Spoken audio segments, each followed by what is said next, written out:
Jaha, vähe rõõmsama tooniga kui viimased fännistuudiod on olnud, oleme siit Kunstmuru staadionilt eetris viimast korda sellel hooajal. Pärnu tuli siia, tahtis 3 punkti, Viljandil oli neid ka väga vaja ja Pärnu saadeti siit ükside kättega minema. 2-1 võit, väga emotsionaalne oli see mäng, sellest kõigest jõuame veel rääkida, aga kõigepealt tervitan stuudios täna väga erilisi külalisi.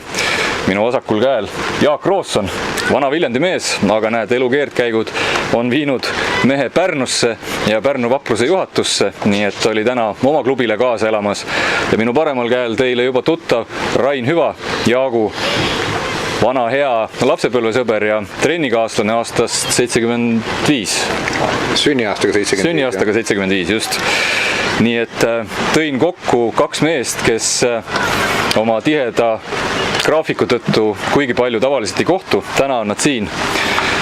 Esindavad küll erinevaid pooli, aga mehed on ikka samad, nii et Jaak, kuidas see siis niimoodi läks, et Viljandi mees ja nüüd Pärnu Vapruse logoga jope seljas? Noh, põhimõtteliselt see läks ikka nii, et ma läksin lihtsalt Pärnusse elama ja kuna jalgpalliga olid juba seotud, siis hakkasin seal lihtsalt seda toetama ja ajas selle toetusega jõudsin klubi juhtimiseni ja sisuliselt täna ikkagi ma olen 8 aastat klubi juhtinud seal ja aidanud seda tööd seal teha, et iseenesest ju kui sul on see külje, see nii-öelda jalgpallipisikega, siis on keeruline sellest kõrvale jääda ja veel enam, kui sa näed, et saad kaasa aidata, siis on see loomulik osa. Viljandi on see vutikants, kus on seda pisikut läinud laiali mööda Eestit. Me saame nokkida Pärnu Vaprust sellepärast, et me oleme andnud neile klubi juhi, me saame nokkida Tallinna Kalevit, sest me oleme andnud neile peatreeneri ja presidendi.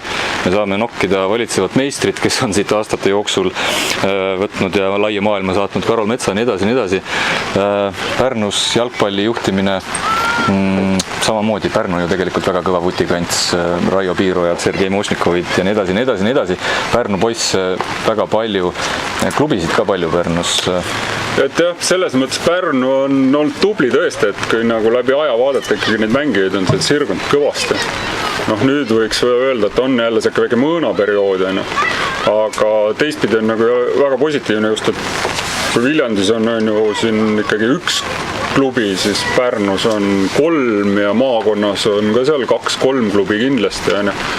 Et seda jalgpalli tegevust on seal päris kõvasti. Et ma usun, et sealt nendest tulevikuks kasvab väga huvitavaid mängijaid ja juba täna me võime tegelikult ju näha, et siin tänases situatsioonis platsil juba, et mängus on 17-18 aastased noored mehed, et mõtleme nagu selle peale, et mis need mehed 5 aasta pärast võivad teha. See on muljetavaldav, et selline jalgpalli populaarsus on väga tugevalt tõusnud Pärnus, et see on nagu normaalse töö tulemus ka kindlasti, aga Pärnu Vaprus, sa tõid välja need noored mehed seal. Täna läks see mäng niipidi, et võitja jäi Viljandisse, aga sinu kui klubijuhi meeli paitab ilmselt Pärnu sellel hooajal näidatud mängupilt, eriti võrreldes eelmisega ikkagi päris tublisti, sest Pärnu on palju küpsem kui mullu. Ma ütleks, nagu seda ei saa nii võtta nüüd, et võrrelda neid 2 aastat, et siin peab nagu vaatama natuke laiemalt, et see teadlik nagu otsus olnud neid muudatusi meeskonda sisse viia. Et me oleme noorendanud meeskonda on jäänud tegelikult ikkagi läbi Marko Leelovi töö mängijad, kes tahavad saada jalgpalluriteks. See ei ole nagu lihtne protsess olnud. et ja noh, tegelikult noh, ma ei taha öelda, et nagu nad on lahkunud või lükatud ära, vaid noh, pigem nad lihtsalt, need vanemad mängijad, nad ei jõudnud sellele tempole enam kaasa.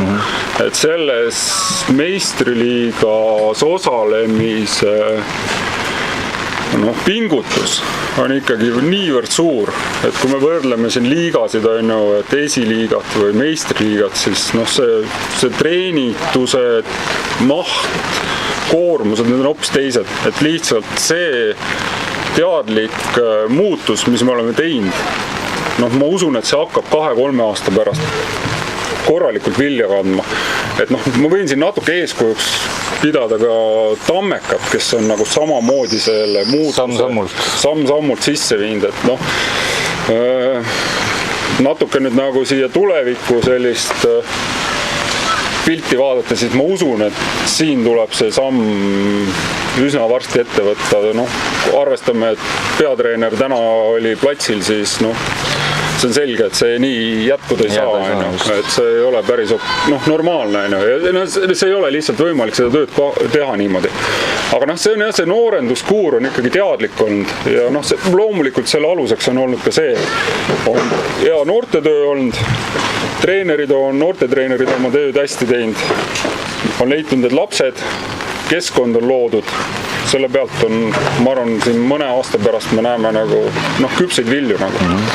Rain, sul on võimalus nüüd oma vanale sõbrale Mett Moka peale määrida. Pärnu noorte töö on kõva, Pärnu suvised turniirid, laagrid, noortevõistkondi on neil väga palju. Meil täna esindusmeeskonnas vanad ratsud tulid platsile tagasi ja noored maandusid pingil, Sindi sealt tuli mängu. Me ei ole veel valmis praegu selleks, et oma noortega nii võimsalt ära mehitada nagu Pärnu. No, eks tegelikult on ju Viljandil Pärnul sama olukord, et mängida tuleb nende kaartidega, mis sul on.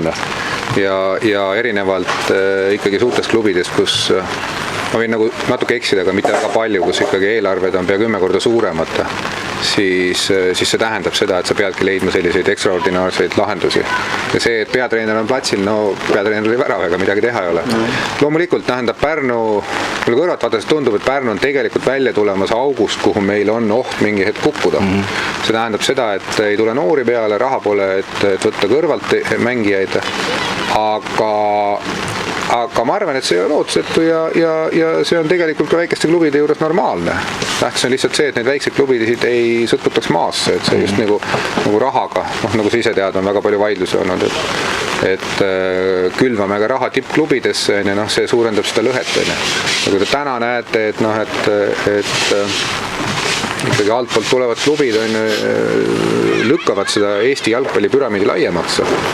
Et kes siis seda tegema peaksid, et kas siis Levadia oma esindusmeeskonnaga, kus siis on nagu, või Flora, kus on siis nagu kuldsed mängijad kõik, et kus siis see püramiid on, kus on see laiem pool, et ärme unusta seda, et need väiksed klubid teevad seda.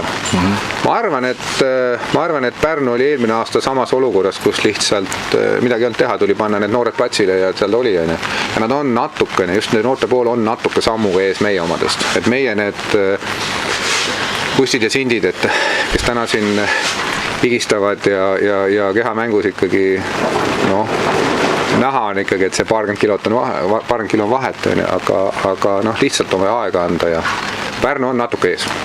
Midagi teha ei ole. Jaak, kuidas sa klubi igapäeva juhtimisse puutuva inimesena vaatad sellele 2020. aastal rakenduvale kompensatsioonimehhanismile, mis siis Premium Liiga klubidele annab toetust alaliidu kaudu siis mängijatele palga maksmiseks, mängijate palkamiseks. Kas see on miski, mida Pärnu klubi juhtides ka silmas peate, et see 2020 on see aasta, kuhu nii tuleb vastu pidada või kerkida selleks ajaks tagasi sinna seltskonda või on pigem ikkagi see selline omas sammus kulgemine?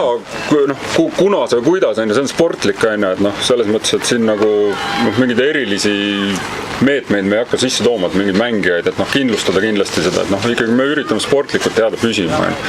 Aga mis nüüd sellesse meetmesse puutub, siis tegelikult mina ütlesin juba eelmine aasta, et see meede peaks nagu kohe käivitama. Et see lõhe, mida ka Rain rääkis, või see vahe, mis on nagu UEFA rahadest saavad klubide eelarve ja väikeste klubide eelarve, see on niivõrd suur, et siin natukenegi seda ühtlustada seda taset, siis see on oluline ka puhtalt juba liiga jätkusuutlikkuse jah, see on liiga ja publikule ja mängijatele, et noh, ma ütlen veel kord, nagu ma ütlesin, et see pingutus, mida mehed teevad, on ju, premium-liigas mängimiseks, see ei ole nagu nii lihtne, nagu kõrvalt paistab, et mis seal siis on.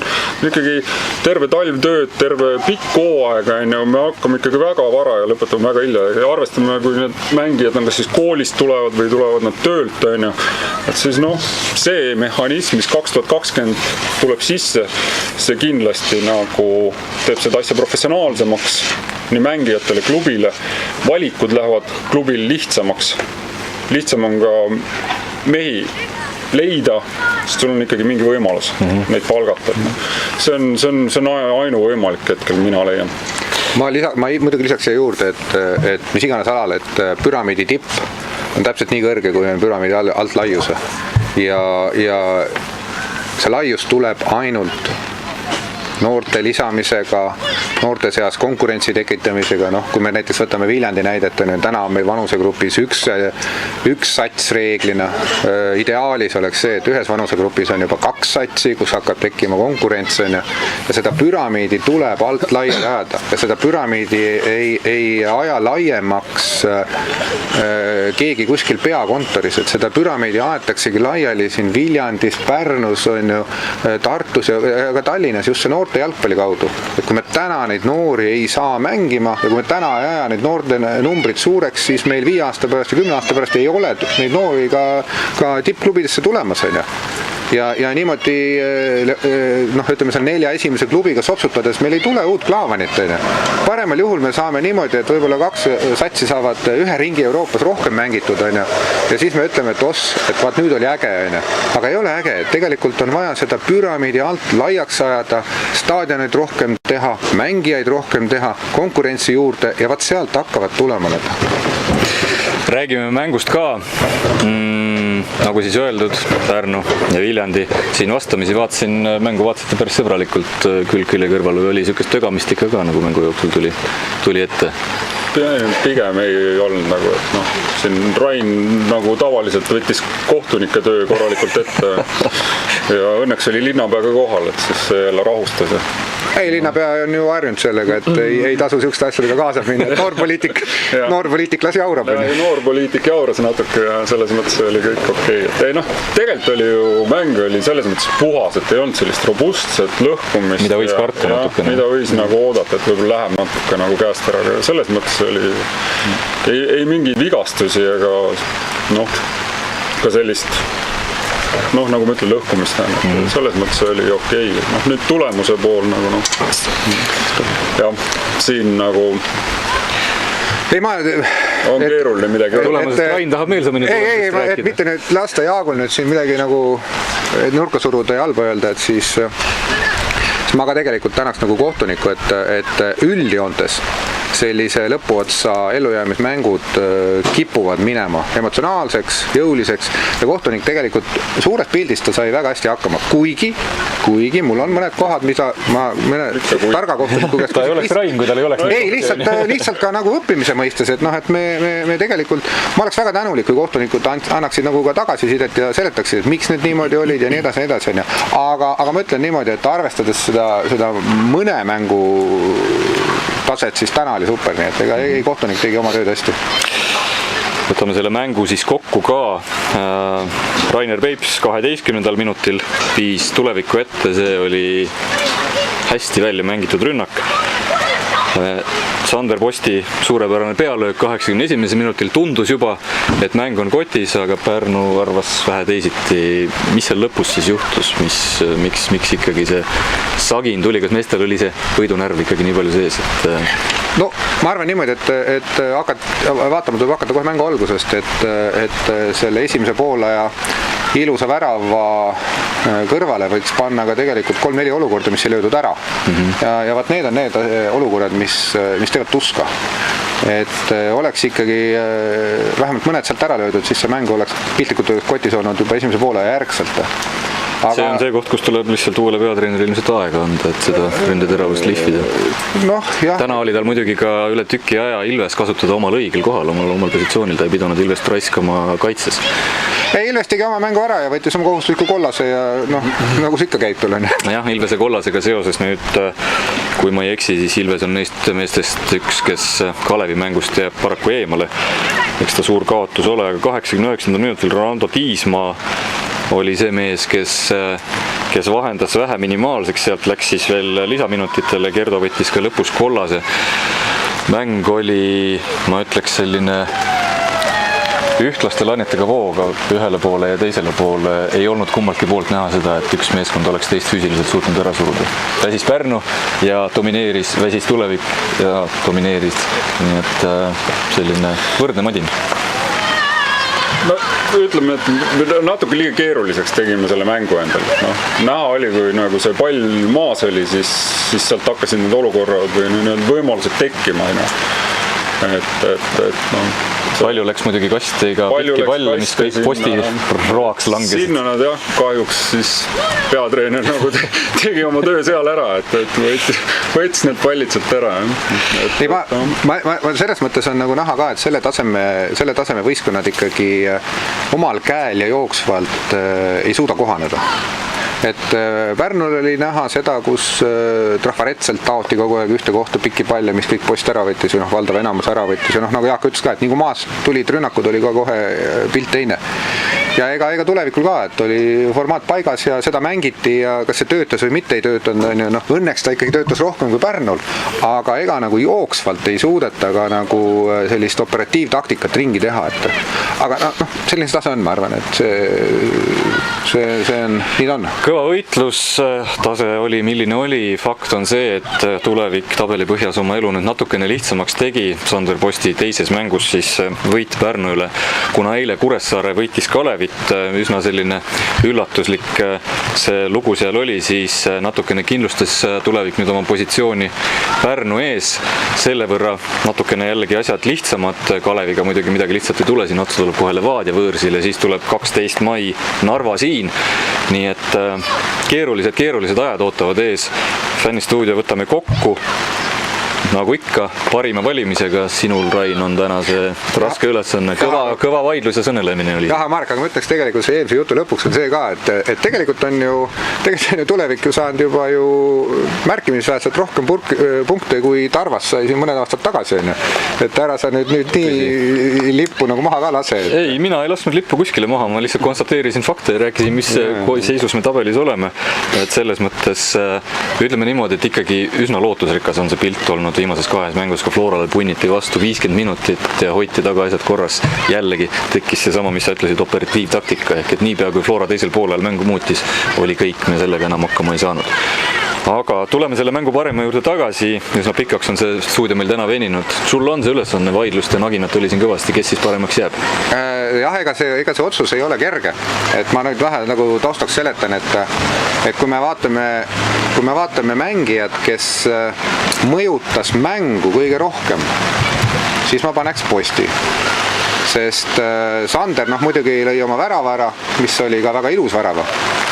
Ja see töö ja need samad eelpool mainitud, need peapallid, mida ta pidevalt ära puhtaks lõi, ja see oli asendamatu. Et kui ei oleks teda olnud, siis oleks mängupilt ikkagi täiesti teine. Ehk et ma arvan, et mängu kui terviku seisukohalt oli Sander asendamatu. Nüüd kui me vaatame selle nurga alt, et kes tegi nagu enda kohta nagu parima mängu või kes nagu ületas seda ootusi ja siis ilmselgelt me ei saa mööda ega ümber Peipsist. Et Peips tegi ikkagi, ütleme nii, et nende ootuste kohta, mis tema suhtes reeglina on, ta tegi hämmastavalt hea mängu. Veel rohkem hämmastav oli see, et ta jättis oma kohustusliku kollase võtmata, mis ta reeglina ikkagi nii või naapidi ära võtab. Meeletult töötas kaitsesse tagasi täna. No täpselt jah, et see selline sofa jalgpall ikkagi tänasel päeval ei olnud, et Peipst ikkagi tuli üles alla ja pingutas ikka väga kõvasti. Ja kui sa küsid, et kes on parim, siis ma väga kiidaks nagu Posti selle töö eest. Aga ma annaks ikkagi selle parima võib-olla Peipsile ja ma ütleks ka selle lisaklausli, et järgmisel korral ootused tema suhtes on kõvemad, nii et... Ehk et nii jätkata. No nii jätkata jah, ja pingutada ja pusida, et see oli super jah. Ta ikkagi avanes ja otsis, Peipsi puhul oli täna kindlasti see, et ta lihtsalt käis ja otsis endale ise pallikohti. Ja ta sai sinna pallid ja sealt see tuli. Nii et Rainer, ma ei tea, riietusruumist oled sa tõenäoliselt praegu juba läinud, kell on üsna palju, aga teise ringi, teine mäng, sinul üks hääl kirjas, seis siis praegu 10 mängu on siis teises ringis, kus me neid kaarte jagame. Seda ma seletasin eelmises fännistuudios, miks see nii on. 2 mängu 10 on peetud, üks hääl Illil, Illimar Loigol, teine Peipsil, 1-1 häälte seis siis praegu, nii et kuulsid Rainer, nii hoida ja järgmises mängus järgmine hääl. Järgmine mäng kolmapäeval 2. mail Kaleviga võõrsil. Fännistuudio läheb koha peale, nii et lähme sealt eetrisse Tallinna, kas nad lähevad ka Murule, tead sa? Ei tea. Ühesõnaga Tallinna Kalevi mingisuguselt staadionilt me läheme eetrisse. Alvar James Loog on lubanud tulla teie kolmapäevasesse stuudiosse meile külaliseks. Jaak, aitäh! Rain, aitäh! Millal sa Jaaguga viimati jalgpalliplatsil vastamisi olid? No, ega ei saa ju Santi sundida, kui Santi taha kõndida, et ta ei tule ju. Tuleb arvastajatest meelitada. Mis see Pärnu vahemaad sulle? Peab jah, et pangu Pärnu sats kokku ja võtame vastu, et ühesõnaga ma ei mäletagi seda aega, et küll me jõuame. No selles mõttes nagu seal oli tegelikult selle asja peaks nagu selgeks rääkima, et Rain oli ikkagi nagu enamusaja pingil.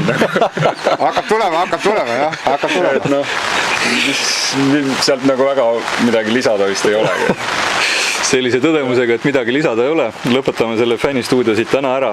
Aitäh, et vaatasite. Järgmine fännistuudio 2. mail Tallinna Kalevi staadionilt. Jääge ikka meiega.